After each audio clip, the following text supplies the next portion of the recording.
Bismillahirrahmanirrahim. Assalamualaikum warahmatullahi wabarakatuh.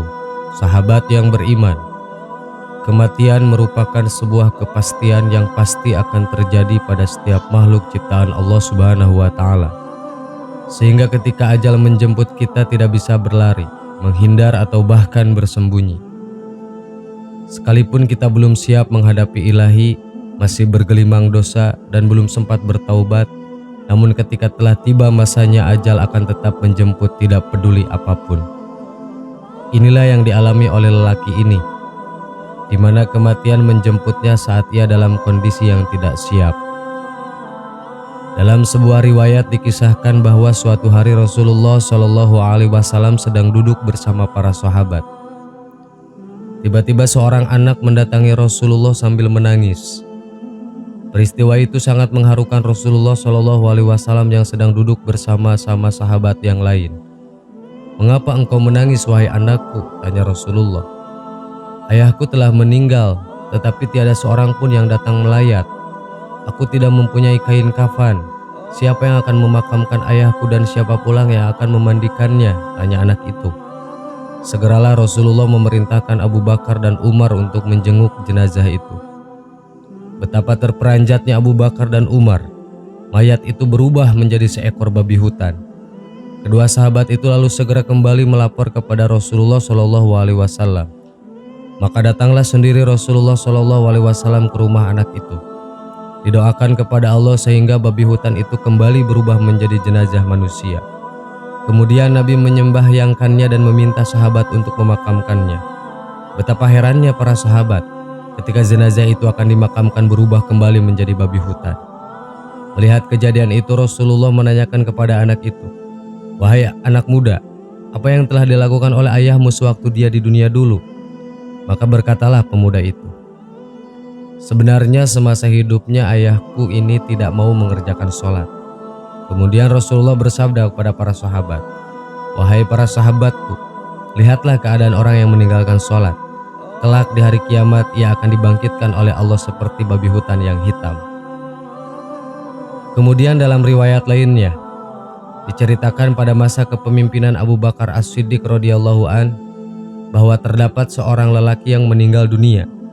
Ketika mereka akan mensolatkan jenazah itu, tiba-tiba kain kafannya bergerak sehingga mereka pun membuka kain kafan itu. Dan terkejutlah semua yang hadir karena melihat ada seekor ular yang sedang membelit leher mayat tersebut serta memakan daging dan menghisap darahnya. Semua orang yang hadir pun berusaha untuk membunuh ular tersebut. Akan tetapi tiba-tiba ular itu berbicara seperti manusia. Ular tersebut berkata, "La ilaha illallah Muhammadur Rasulullah. Mengapa kamu sekalian hendak membunuhku? Aku tidak berdosa dan aku tidak bersalah. Allah Subhanahu wa Ta'ala yang memerintahkan kepadaku supaya menyiksa jenazah ini hingga sampai hari kiamat nanti."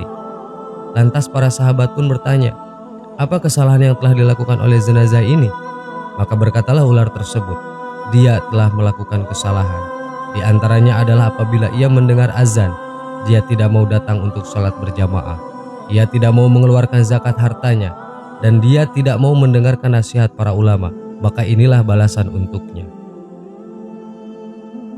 Sahabat yang beriman, kedua kisah ini hanyalah sedikit dari kisah tentang balasan dari Allah terhadap orang-orang yang sengaja meninggalkan sholatnya tanpa alasan yang dibenarkan.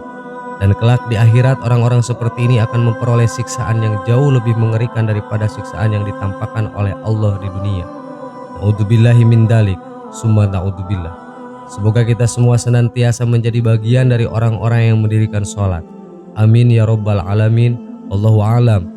Wassalamualaikum warahmatullahi wabarakatuh.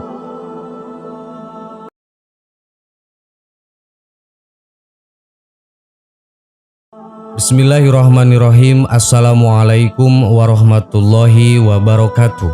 Sahabat yang beriman, ibadah wajib yang dikerjakan seorang muslim sebanyak 5 kali dalam sehari adalah sholat.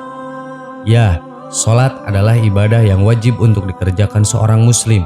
Karena dengan melaksanakan sholat, itu berarti kita taat kepada perintah Allah dan Rasul-Nya.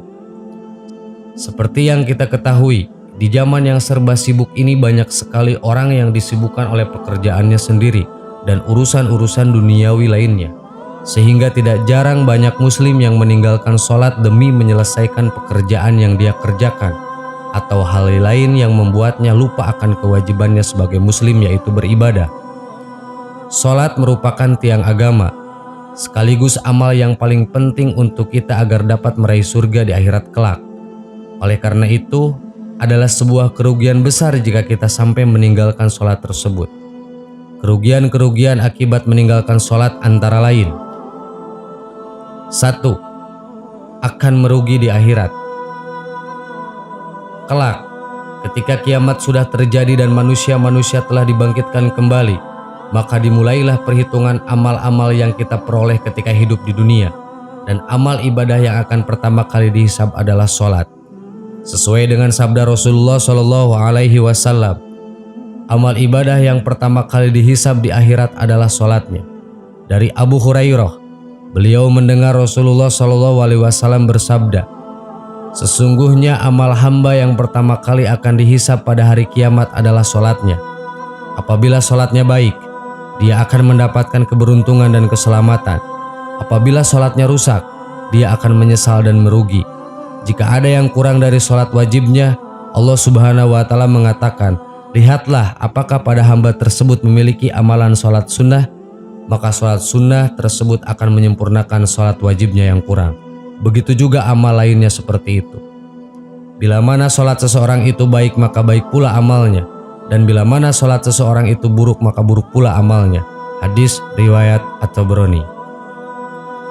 Itulah salah satu hadis yang menjelaskan tentang keutamaan sholat sekaligus menjadi peringatan bagi kita untuk tidak meninggalkan sholat. Karena sholat adalah salah satu amal ibadah sebagai kunci surga dan ibadah yang pertama kali dihisab di hari kiamat. Untuk itu, jika tidak ingin merugi di akhirat, maka dirikanlah sholat dengan tepat waktu. Ajaklah anak, istri, keluarga, dan kerabat-kerabat dekat untuk melaksanakan sholat. Ingatkanlah mereka bahwa sholat adalah ibadah yang wajib untuk dilakukan, karena setiap muslim adalah wajib untuk saling mengingatkan. 2. Masuk ke dalam neraka Sakor. Salah satu kerugian meninggalkan sholat yaitu akan dimasukkan ke dalam neraka Sakor. Allah Subhanahu wa Ta'ala berfirman, "Apa yang menyebabkan kamu sekalian masuk ke dalam neraka Sakor?" Mereka menjawab, "Dahulu kami tidak termasuk orang-orang yang melaksanakan sholat." Quran Surat Al-Mudatsir ayat 42-43. Kerugian ini akan menjadi penyesalan yang tidak berarti di akhirat. Ketika di dunia lebih mengutamakan kepentingan dunia daripada akhirat, maka inilah yang akan didapatkan. Bahkan Rasulullah SAW sendiri mengatakan bahwa barang siapa yang dengan sengaja meninggalkan sholat, maka dia telah kafir. Perjanjian antara kita dengan mereka orang-orang kafir adalah sholat.